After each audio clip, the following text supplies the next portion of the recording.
সবাইকে এমআর ট্রেডের পক্ষ থেকে শুভেচ্ছা এবং অভিনন্দন। আমি আজকে লাইভে উপস্থিত হয়েছি আপনাদের ব্যাটারি সম্পর্কে একটি ইম্পর্টেন্ট টিপস আপনাদেরকে দেওয়ার জন্য।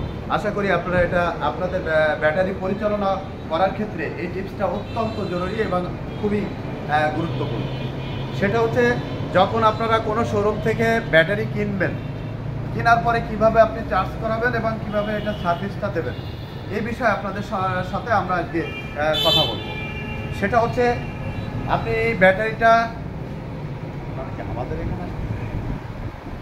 ব্যাটারিটা নিয়ে যাওয়ার পরে, আপনি কিনে নিয়ে যাওয়ার পরে আপনি ব্যাটারিটা যখন অ্যাসিড শেষ হবে, অ্যাসিড করা শেষ হওয়ার পরে আপনি মিনিমাম 12 ঘন্টা অ্যাসিডটি ব্যাটারিতে থাকবে এবং ব্যাটারিটি ঠান্ডা হওয়ার জন্য 12 ঘন্টা সময় দেবে। 12 ঘন্টা পরে আপনি ব্যাটারিটি চার্জে লাগাবেন।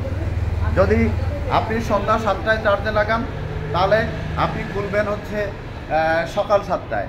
আবার পরের দিন পুরো সময়টা আপনার ব্যাটারি ঠান্ডা হবে। পরের দিন আবার সন্ধ্যা 7টায় লাগাবেন, আবার ব্যাটারিটি চার্জ খুলবেন আপনি সকাল 7টায়।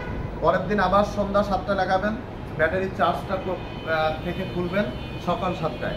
36 ঘন্টা চার্জ দিবেন। 36 ঘন্টা চার্জ আপনি কিভাবে দিবেন, সেটা হচ্ছে, আপনি চার্জারে কাটা সবসময় 20-এ রাখবেন, মানে মাঝখানে রেখে আপনি চার্জ দিবেন। আপনার ভোল্টেজ যদি ভালো থাকে, 1 ঘাট দেওয়ার সাথে সাথে, চার্জারের 1 ঘাট দেওয়ার সাথে সাথে আপনার কাটা 20-এ চলে যাবে। আর যদি দেখেন যে আপনার ভোল্টেজ ভালো নেই, 1 ঘাট, 2 ঘাট, 3 ঘাট, 4 ঘাট লাগতেছে, তাহলে ভাববেন আপনার ভোল্টেজ কম আছে, এই জন্য 4 ঘাট লাগতেছে। আপনি প্রথমে 20-এ দিয়ে 1 ঘন্টা পরে আবার ব্যাটারির কাছে আসবেন। এসে যদি দেখেন যে কাটা হেলে বামে চলে গেছে, তাহলে আপনি আবার আর 1 ঘাট বা 2 ঘাট দিয়ে আপনি আবার 20-এ বা একদম মাঝখানে কাটা রেখে আপনি চার্জ করাবেন। এভাবে আপনি 36 ঘন্টা চার্জ করাবেন। 36 ঘন্টা চার্জ শেষে আপনি প্রথম দিন গাড়ি চালাবেন মাত্র 50 কিলো। পরের দিন আপনি আবার 12 ঘন্টা চার্জ দেবেন। পরের দিন গাড়ি চালাবেন 55 কিলো। এভাবে 10 দিন আপনি 5 কিলো করে আপনি মাইলেজ বাড়াবেন। 10 দিন চালাবেন 100 কিলো। আপনি প্রতিদিন, এই যে 10 দিন, আপনি প্রতিদিন আপনার হাইড্রোমিটার দিয়ে গ্র্যাভিটিটা মাপতেন, মানে চার্জটা মাপতেন যে আপনার 1300 গ্র্যাভিটি হয়েছে কিনা। যদি 1300 গ্র্যাভিটি হয়, ওকে, তাহলে আপনার ব্যাটারিতে চার্জ হচ্ছে। তাহলে প্রথম 10 দিন আপনি 5 কিলো করে বাড়াবেন, 100 কিলো চালাবেন। এরপরে আপনি প্রতিদিন 10 কিলো করে বাড়াবেন। পরের 10 দিন আপনি 10 কিলো করে বাড়াবেন, মানে আপনি 20 দিন পর্যন্ত আপনি 150 কিলোয় চলে যাবেন।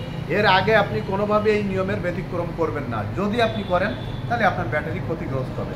নাম্বার 1, আপনি প্রথম দিন বা দ্বিতীয় দিন যদি 120 কিলো চালান, তাহলে আপনার ব্যাটারিটা লোড নিচের দিকে নেমে আসবে।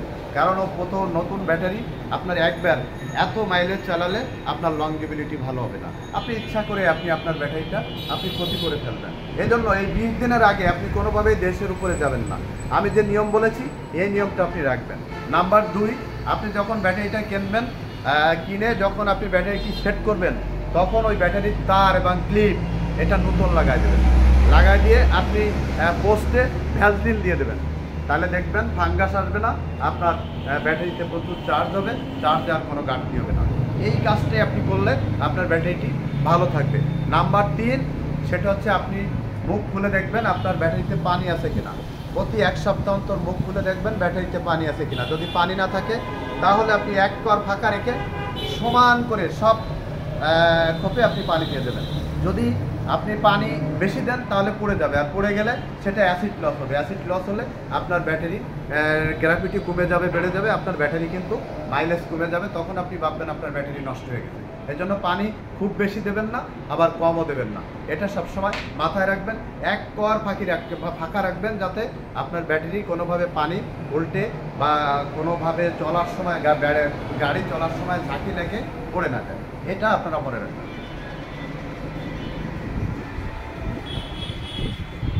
আমি যে বিষয়টি আপনাদেরকে অবহিত করলাম, এটা আশা করি আপনারা মনে রাখবেন। কারণ একজন ইউজার বা একজন চালক অনেক কষ্ট করে আপনি টাকাটা এক জায়গায় ঘুরে আপনি এক সেট ব্যাটারি কিনেন, কোনোভাবে আপনার অবহেলায় ব্যাটারিটা নষ্ট না হয়ে যায়। আশা করি এই টিপসটা আপনারা মনে রাখবেন, তাহলে আপনার ব্যাটারি ইনশাল্লাহ নষ্ট হবে না।